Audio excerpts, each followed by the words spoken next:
Bismillah ar-Rahman ar-Rahim. Assalamu alaikum and welcome to Ramadhan Inspirations. In studio this morning, I have the lovely Debbie Cockrell, who is doing absolutely amazing work in her community. She's truly a people's person, and she's here to talk to us about something really special, and it's called Bosmont Community Greening Project.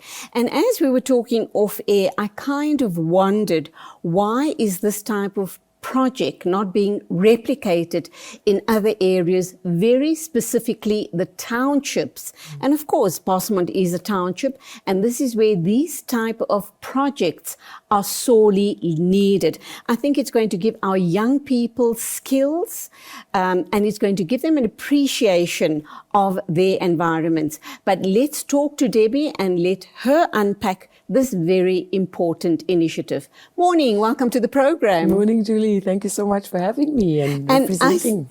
You're beaming from ear to ear, so obviously I'm touching at something that is truly close to your heart. It is. I think, one of our common factors as human beings is that we're all the custodians of the planet. So This is a very, very important topic to be representing our community on. Well, I must tell you that when I happened upon this interview with you, I looked at it and I thought to myself, how is this relevant to Ramadan Inspirations? Because as you know, we are Muslim and it is the month of fasting, and it's about the month of mercy, of love, of kindness, of generosity, of, lifting people, giving them a hand and lifting them up if they're not where they're meant to be. So this is what Ramadan is all about. And I thought to myself, but of course, what you are doing is really about Muslims. It is about Ramadan. It's about lifting people and lifting up their communities. So thank you indeed for being with us here in studio this morning. Thank you. Thanks so much, Julie. It's such an important thing to remember that, as community members, community residents, we've seen our communities go down over the past few decades, and part of environmental cleaning and greening is really looking to restore dignity, to restore a sense of pride back into our community through the various initiatives that we do within communities. And so we're very excited to be, one of the first community organizations that is looking at how do we look at greening and cleaning in a more holistic way. There's so many topics around climate action and climate change, but we find ourselves in a very unique position to be made up of a team of residents who are specialists in their field, who are passionate about the environment, who are highly community driven and focused, and are really looking at it from a holistic perspective. So it's very exciting. I know one of your colleagues on this project is Zubaida Kirsten. She's an environmental scientific researcher, and undoubtedly with you, she brings a lot to this greening project.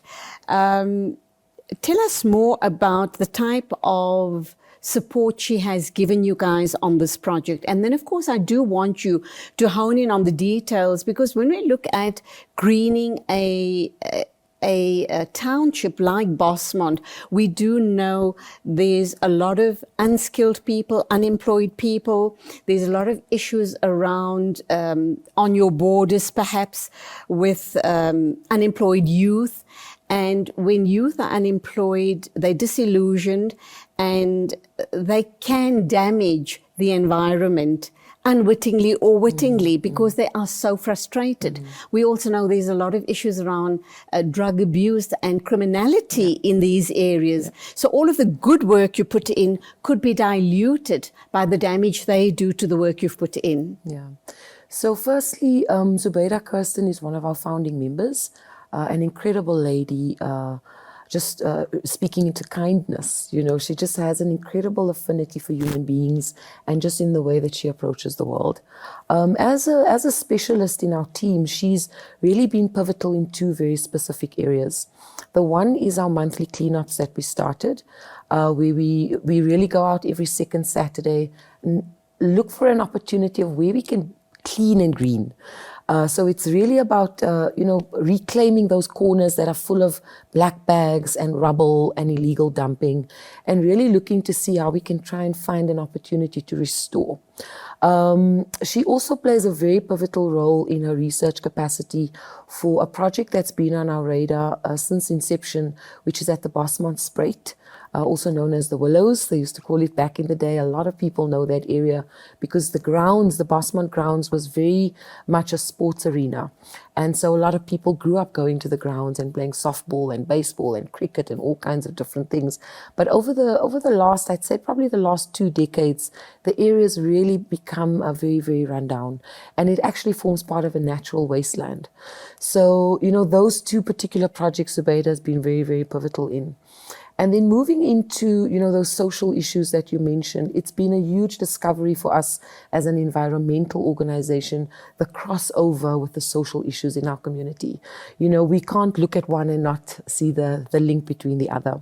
So some of the, methods that we're trying to engage in is really looking at partnerships with other community-based organizations to see where there might be a little bit of traction to interact with each other.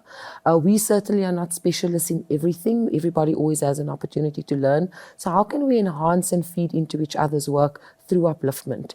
So looking to the future, we are looking at opportunities for job creation, restoration of, self-confidence, those kinds of things that are so important for our young adults. And then it's always been very important for us as a founding body to really look at how are we creating opportunities for our youth. This is pivotal. Moving away from find a job and moving into create a job thinking. We've got 2 incredible young people on our team, Anissa and Delano. I'm very proud to speak about them because both of them are actually unemployed. And they've both stepped up as volunteers to see how they can roll their sleeves up and get involved. And through this opportunity that BCGP has created, they find themselves in a position to learn new skills, share their skills, get involved in the community, meet other interesting people within the community, develop a love for what they do. And certainly what we look at long term is to take things forward on behalf of that generation, which is so critical. So 2 things that jumps out at me. You spoke about the wasteland around the Willows where you had all of the sporting facilities. What exactly are you saying as, when you refer to it as a wasteland? A wetland. A wetland. Okay, yes. wetland. So a natural wetland means it's a natural space where water passes. Okay. And then it naturally, because of the dip of it sort of attracts water when it rains because of the way that water runs. So there's quite a lot of water in the area. But now when you find illegal dumping happening, effluent coming in from the industrial areas, that water becomes contaminated. When people illegally dump, it clogs up the flow of that water. So it's looking at those sort of challenges where we are working in collaboration with City of Joburg, City Parks, really looking to hone in on some of those services that are offered through our governmental and our cities stakeholders to see how we can work together to repair some of those damages that have been caused. And then with Zubaydah, she's managed to link with the University of Johannesburg. They'll be launching a very, very exciting project soon, which will be looking into the more scientific side around air quality management, water quality management, and really trying to get some data that can really be utilized as, I would say, proof of what needs to be done as an urgent sense of crisis. How does that then affect your organization? Because when it comes to air and water quality in the townships, surely government needs to get involved and get the expertise and possibly even money. They would need to, have Bring it to absolutely. the table, yeah. You need a whole host of resources to make it happen. Absolutely. And once they see those budgetary figures, they might just shy away from it. So where do this organization stand as far as all of that is concerned? So I think it's very important for us. We've really recognized that, the government's hand is full. The problems we have across our country, whether we go across the continent or across South Africa, is a multitude of challenges. And, the days of really sitting looking back as community members, we need to move and shift from that mindset and say, how can we come alongside? How can we sometimes initiate projects and initiatives that gets government involved, that gets community members involved? And that's really the thinking that we have embraced, is to really see how can we be a catalyst for creating the movement and the action that's required of bringing all these stakeholders around, engineers, infrastructure, city parks, community members, faith-based organizations. We've got a mosque in Bosmont and 2 churches that run along this wasteland area, absolutely impacted by the water damage. So, we could all sit back and constantly complain, or we could stand up and say, how do we talk about it? You're talking about the wetland area. Correct. Okay, yes. okay. Let's go for our first ad break, and when we get back, we'll continue this discussion. So much more to unpack regarding this issue, because if Bosmont has been impacted, we know all other Absolutely. townships, including suburbs, are being impacted as well, because the rot starts creeping in, doesn't it? Yes, and it grows and it just grows until it spills over. True. Debbie Cockrell is my guest. We're talking about the Bosmont Community Greening Project, something we need to keep our eyes and ears focused on, simply because I think we can replicate this amazing model in our areas and make a positive difference. And we as Muslims often ask the question, what can we do? And we do know that Muslims truly are very community and people conscious. We're always digging very deep into our hearts and our pockets to make a difference. Well, here's one project that we can truly get involved in wholeheartedly and truly make South Africa that much more beautiful. Stay with us. We'll be back with you in a minute or two.